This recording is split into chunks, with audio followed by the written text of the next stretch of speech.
ਬਾਤਾਂ ਇਸ਼ਕ ਦੀਆਂ। ਜਦੋਂ ਪੁਰਾਣੇ ਬਾਬੇ ਪਿੰਡਾਂ ਦੀਆਂ ਸੱਥਾਂ ਵਿੱਚ ਪੋਲਾਂ ਦੀ ਛਾਵੇਂ ਬਹਿ ਕੇ ਸੁਣਾਉਂਦੇ ਨੇ ਤਾਂ ਸੁਣਨ ਵਾਲਿਆਂ ਦੇ ਕਾਲਜੇ ਰੁੱਗ ਭਰਿਆ ਜਾਂਦਾ। ਪੰਜਾਬ ਦੀ ਮਿੱਟੀ ਨੇ ਵੱਡੇ ਵੱਡੇ ਸੂਰਮੇ ਜੰਮੇ ਨੇ, ਪਰ ਇਸੇ ਮਿੱਟੀ ਨੇ ਉਹ ਆਸ਼ਿਕ ਵੀ ਜੰਮੇ ਨੇ ਜਿਨ੍ਹਾਂ ਦੇ ਇਸ਼ਕ ਦੀਆਂ ਚੀਕਾਂ ਅੱਜ ਵੀ ਵਗਦੇ ਪਾਣੀਆਂ ਤੇ ਕਬਰਾਂ ਦੇ ਰੁੱਖਾਂ ਵਿੱਚੋਂ ਸੁਣਾਈ ਦਿੰਦੀਆਂ ਨੇ। ਅੱਜ ਅਸੀਂ ਗੱਲ ਕਰਾਂਗੇ ਦਾਨਾਬਾਦ ਦੇ ਜੰਮਪਾਲ, ਕੇਰਲਾ ਦੇ ਸ਼ੇਰ ਮੁੰਡੇ ਮਿਰਜ਼ੇ ਦੀ ਅਤੇ ਖੀਵੇ ਪਿੰਡ ਦੀ ਉਸ ਮਟਿਆਰ ਦੀ ਜਿਹਦਾ ਨਾਮ ਸੁਣਦਿਆਂ ਹੀ ਹੁਸਨ ਵੀ ਸਿਰ ਝੁਕਾ ਲੈਂਦਾ ਸੀ, ਸਾਹਿਬਾ। ਇਹ ਕਹਾਣੀ ਸਿਰਫ ਪਿਆਰ ਦੀ ਨਹੀਂ, ਇਹ ਕਹਾਣੀ ਹੈ ਇੱਕ ਐਸੇ ਧੋਖੇ, ਇੱਕ ਐਸੀ ਮਜਬੂਰੀ ਅਤੇ ਇੱਕ ਐਸੇ ਫੈਸਲੇ ਦੀ ਜਿਹਨੇ ਦਾਨਾਬਾਦ ਦੇ ਬੱਬਰ ਸ਼ੇਰ ਨੂੰ ਵੀ ਨਿਹੱਥਾ ਕਰਕੇ ਮੌਤ ਦੇ ਮੂੰਹ ਵਿੱਚ ਧੱਕ ਦਿੱਤਾ ਸੀ। ਸਮਾਂ ਪੁਰਾਣਾ ਸੀ। ਮਿਰਜ਼ਾ ਦਾਨਾਬਾਦ ਦੇ ਸਰਦਾਰ ਵੰਜਲ ਦਾ ਪੁੱਤ ਸੀ। ਜੰਮਦਿਆਂ ਹੀ ਪਹਿਲਵਾਨ ਵਰਗਾ ਜੁੱਸਾ ਸੀ ਉਹਦਾ।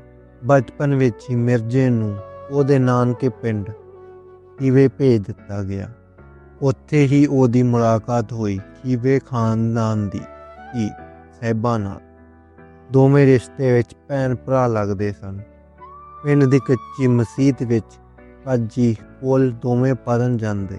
ਬਚਪਨ ਦੀਆਂ ਖੇਡਾਂ ਮਿੱਟੀ ਦੇ ਘਰੋਡੇ ਬਣਾਉਂਦਿਆਂ ਇਹ ਦੋਵੇਂ ਕਦੋਂ ਜਵਾਨ ਹੋ ਗਏ ਪਤਾ ਹੀ ਨਹੀਂ ਲੱਗਿਆ। ਕਾਜੀ ਹੱਥ ਵਿੱਚ ਚਮਕ ਲੈ ਕੇ ਮਿਰਜ਼ੇ ਨੂੰ ਸਬਕ ਯਾਦ ਕਰਨ ਲਈ ਕਹਿੰਦਾ, ਪਰ ਮਿਰਜ਼ੇ ਦੀਆਂ ਅੱਖਾਂ ਦਾ ਸਬਕ ਤਾਂ ਸਾਹਿਬਾਂ ਦੇ ਚਿਹਰੇ ਤੇ ਅੜਿਆ ਰਹਿੰਦਾ ਸੀ। ਪੀਲੂ ਸ਼ਾਇਰ ਲਿਖਦਾ ਹੈ, ਸਾਹਿਬਾਂ ਪੜ੍ਹੇ ਕਿਤਾਬਾਂ, ਮਿਰਜ਼ਾ ਪੜ੍ਹੇ ਕੁਰਾਨ, ਵਿੱਚ ਮਸੀਤ ਦੇ ਲੱਗੀਆਂ ਜਾਣੇ ਕੁੱਲ ਜਹਾਨ। ਜਵਾਨੀ ਚੜ੍ਹੀ ਤਾਂ ਸਾਹਿਬਾ ਦਾ ਰੂਪ ਐਵੇਂ ਡੁੱਲ ਪੈਂਦਾ ਸੀ ਜਿਵੇਂ ਬੱਦਲਾਂ ਚੋਂ ਚੰਦ ਨਿਕਲਿਆ ਹੋਵੇ। ਕਹਿੰਦੇ ਨੇ ਜਦੋਂ ਸਾਹਿਬਾ ਪਿੰਡ ਦੀਆਂ ਗਲੀਆਂ ਚੋਂ ਲੰਘਦੀ ਸੀ ਤਾਂ ਰਾਹਗੀਰ ਆਪਣਾ ਰਾਹ ਭੁੱਲ ਜਾਂਦੇ ਸੀ। ਦੂਜੇ ਪਾਸੇ ਮਿਰਜ਼ਾ ਪੰਜਾਬ ਦਾ ਉਹ ਤੀਰਅੰਦਾਜ਼ ਬਣ ਗਿਆ ਸੀ। ਉਸ ਤੀਰ ਦੀ ਸੁਨਸਰਾਹਟ ਸੁਣ ਕੇ ਹਵਾਵਾਂ ਵੀ ਰੁਕ ਜਾਂਦੀਆਂ ਸੀ। ਉਸ ਦੇ ਭੱਠੇ ਵਿੱਚ 300 ਤੀਰ ਰਹਿੰਦੇ ਸੀ ਤੇ ਮਿਰਜ਼ੇ ਨੂੰ ਆਪਣੇ ਤੀਰਾਂ ਤੇ ਇੰਨਾ ਮਾਣ ਸੀ ਕਿ ਉਹ ਕਹਿੰਦਾ ਸੀ ਕਿ ਜੇ ਮੇਰਾ ਨਿਸ਼ਾਨਾ ਚੂਕ ਜਾਵੇ ਤਾਂ ਸਮਝੋ ਆਸਮਾਨ ਧਰਤੀ 'ਤੇ ਡਿੱਗ ਪਿਆ। ਪਰ ਪਿੰਡ ਦੀਆਂ ਕੰਧਾਂ ਦੇ ਵੀ ਕੰਨ ਹੁੰਦੇ ਨੇ। ਜਦੋਂ ਤ੍ਰਿੰਝਣਾਂ ਵਿੱਚ ਕੁੜੀਆਂ ਚਰਖੇ ਦੌਂਦੀਆਂ ਤਾਂ ਮਿਰਜ਼ੇ ਤੇ ਸਾਹਿਬਾ ਦੇ ਇਸ਼ਕ ਦੀਆਂ ਬਾਤਾਂ ਪੈਂਦੀਆਂ। ਗੱਲ ਉੜਦੀ ਖੀਵੇ ਖਾਨ ਤੇ ਸਾਹਿਬਾ ਦੇ ਭਰਾਵਾਂ ਸ਼ਮੀਰ ਤੱਕ ਪਹੁੰਚ ਗਈ। ਖੂਨ ਖੌਲ ਉੱਠਿਆ ਭਰਾਵਾਂ ਦਾ। ਉਹਨਾਂ ਨੇ ਮਿਰਜ਼ੇ ਨੂੰ ਉਸੇ ਵੇਲੇ ਪਿੰਡ ਵਿੱਚੋਂ ਕੱਢ ਕੇ ਦਾਨਾਬਾਦ ਤੋਰ ਦਿੱਤਾ ਤੇ ਸਾਹਿਬਾ ਨੂੰ ਘਰ ਵਿੱਚ ਕੈਦ ਕਰ ਲਿਆ। ਆਪਣੀ ਇੱਜ਼ਤ ਬਚਾਉਣ ਲਈ ਪਰਿਵਾਰ ਨੇ ਜਲਦੀ ਸਾਹਿਬਾ ਦਾ ਰਿਸ਼ਤਾ ਪਿੰਡਾਂ ਦੇ ਮੁੰਡੇ ਤਹਾਰ ਖਾਨ ਨਾਲ ਪੱਕਾ ਕਰ ਦਿੱਤਾ। ਵਿਆਹ ਵਾਲਾ ਦਿਨ ਆ ਗਿਆ। ਖੀਵੇ ਪਿੰਡ ਵਿੱਚ ਸ਼ਹਿਨਾਈਆਂ ਵੱਜ ਰਹੀਆਂ ਸਨ। ਵਿਹੜੇ ਵਿੱਚ ਹਲਵਾਈ ਬੈਠੇ ਸੀ, ਕੜਾਹੇ ਚੜ੍ਹੇ ਹੋਏ ਸਨ। ਕੁੜੀਆਂ ਸ਼ਗਨ ਦੇ ਗੀਤ ਗਾ ਰਹੀਆਂ ਸਨ, ਪਰ ਸਾਹਿਬਾਂ ਦੀਆਂ ਅੱਖਾਂ 'ਚੋਂ ਹੰਝੂਆਂ ਦੀ ਝੜੀ ਲੱਗੀ ਹੋਈ ਸੀ। ਹੱਥਾਂ 'ਤੇ ਮਹਿੰਦੀ ਲੱਗ ਰਹੀ ਸੀ, ਪਰ ਕਾਲਜਾ ਚੀਰਿਆ ਪਿਆ ਸੀ। ਉਸ ਤੋਂ ਰਿਹਾ ਨਾ ਗਿਆ। ਉਸਨੇ ਪਿੰਡ ਦੇ ਕਰਮੂ ਬ੍ਰਾਹਮਣ ਨੂੰ ਸੱਦਿਆ ਤੇ ਇੱਕ ਰੁੱਖਾ ਸੁਨੇਹਾ ਲਿਖ ਕੇ ਭੇਜਿਆ। ਉਹਨੇ ਕਿਹਾ, ਕਰਮੂ, ਜਾ ਦੌੜ ਕੇ ਮੇਰੇ ਮਿਰਜ਼ੇ ਕੋਲ ਜਾ। ਉਹਨੂੰ ਕਹੀਂ ਕਿ ਅੱਜ ਸਾਹਿਬਾ ਦੇ ਹੱਥ 'ਤੇ ਮਹਿੰਦੀ ਨਹੀਂ, ਤੇਰੇ ਨਾਮ ਦਾ ਖੂਨ ਲੱਗਣ ਲੱਗਿਆ ਹੈ। ਜੇ ਅੱਜ ਮੇਰਾ ਮਿਰਜ਼ਾ ਮੈਨੂੰ ਲੈਣ ਨਾ ਆਇਆ ਤਾਂ ਕੱਲ੍ਹ ਨੂੰ ਕਿੰਨਦਾਂ ਦੇ ਪਿੰਡ ਮੇਰੀ ਡੋਲੀ ਨਹੀਂ, ਮੇਰਾ ਜਨਾਜ਼ਾ ਜਾਏਗਾ। ਉਹ ਰੁੱਖਾ ਲੈ ਕੇ ਕਰਮੂ ਦਾਨਾਬਾਦ ਪਹੁੰਚਿਆ। ਜਦੋਂ ਮਿਰਜ਼ੇ ਨੇ ਉਹ ਸੁਨੇਹਾ ਪੜ੍ਹਿਆ ਤਾਂ ਉਹਦੀਆਂ ਅੱਖਾਂ ਵਿੱਚੋਂ ਅੱਗ ਨਿਕਲਣ ਲੱਗੀ। ਮਿਰਜ਼ੇ ਦੇ ਪਿਓ ਵੰਜਲ ਨੂੰ ਪਤਾ ਲੱਗਾ ਤਾਂ ਉਸਨੇ ਮਿਰਜ਼ੇ ਦੇ ਰਾਹ ਡੱਕ ਲਏ। ਓਏ ਮਿਰਜ਼ਾ, ਨਾ ਜਾ ਖੀਵੇ, ਉਹਨਾਂ ਦੇ ਵਿਹੜੇ ਵਿੱਚ ਮੌਜ ਨੱਚਦੀ ਪਈ ਹੈ। ਤੀਵੀਆਂ ਮਗਰ ਲੱਗ ਕੇ ਜਾਨਾਂ ਨਹੀਂ ਗਵਾਈਆਂ ਜਾਂਦੀਆਂ। ਪਰ ਮਿਰਜ਼ਾ ਕਿੱਥੇ ਮੰਨਣ ਵਾਲਾ ਸੀ। ਮਿਰਜ਼ਾ ਕਹਿੰਦਾ, ਬਾਪੂ, ਜੇ ਅੱਜ ਮੈਂ ਨਾ ਗਿਆ ਤਾਂ ਜਿਉਂਦੇ ਜੀ ਮਰ ਜਾਊਂਗਾ। ਮੇਰੀ ਮੁੱਛ ਦਾ ਸਵਾਲ ਹੈ। ਮਿਰਜ਼ੇ ਨੇ ਆਪਣੀ ਮਸ਼ਹੂਰ ਕੋਰੀ ਬੱਕੀ ਤੇ ਕਾਠੀ ਪਾਈ। ਕਹਿੰਦੇ ਨੇ ਬੱਕੀ ਦੇਖਣ ਨੂੰ ਤਾਂ ਬੜੀ ਮਾੜੀ ਜੀ ਲੱਗਦੀ ਹੈ, ਪਤਲੀ ਜਿਹੀ। ਲੋਕ ਮਜ਼ਾਕ ਉਡਾਉਂਦੇ ਸੀ, ਪਰ ਜਦੋਂ ਉਹ ਦੌੜਦੀ ਸੀ ਤਾਂ ਹਵਾਵਾਂ ਨੂੰ ਮਾਤ ਪਾਉਂਦੀ ਸੀ। ਆਪਣੇ ਤੀਰਾਂ ਵਾਲਾ ਪੱਠਾ ਮੋਢੇ ਤੇ ਪਾ ਕੇ ਮਿਰਜ਼ੇ ਨੇ ਬੱਕੀ ਨੂੰ ਅੱਡੀ ਲਾਈ ਤੇ ਖੀਵੇ ਵੱਲ ਹਨੇਰੀ ਵਾਂਗ ਉੱਡ ਪਿਆ।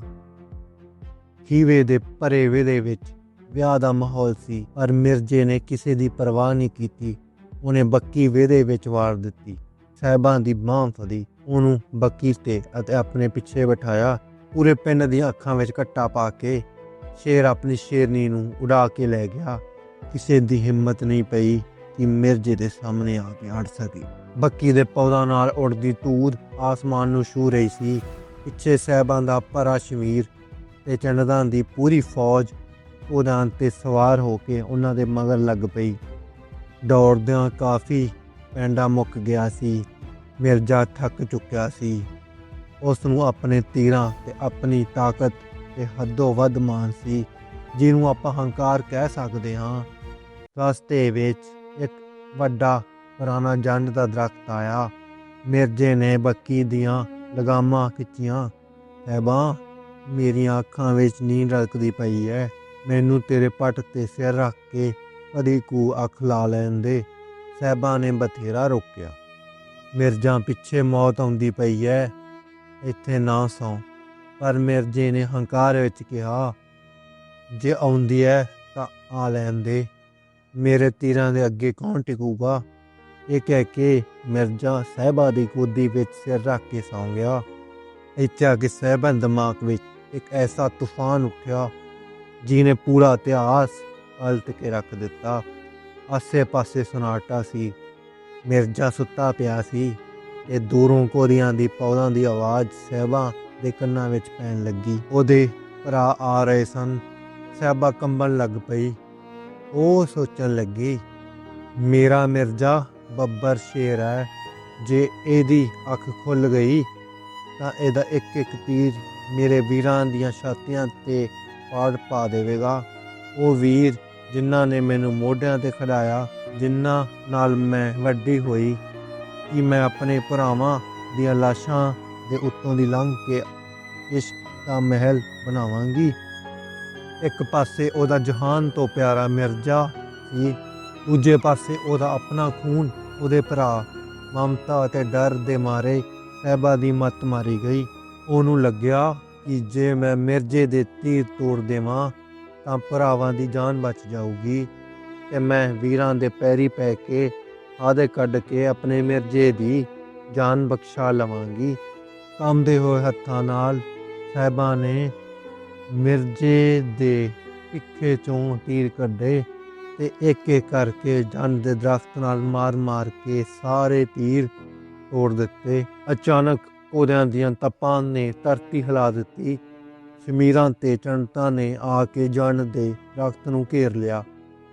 ਰੌਲਾ ਸੁਣ ਕੇ ਮਿਰਜ਼ੇ ਦੀ ਅੱਖ ਖੁੱਲ੍ਹੀ। ਉਹਨੇ ਸ਼ੇਰ ਵਾਂਗ ਛਾਲ ਮਾਰ ਦਿੱਤੀ ਤੇ ਹੱਥ ਆਪਣੇ ਤੀਰਾਂ ਵਾਲੇ ਪੱਖੇ ਵੱਲ ਵਧਾਇਆ।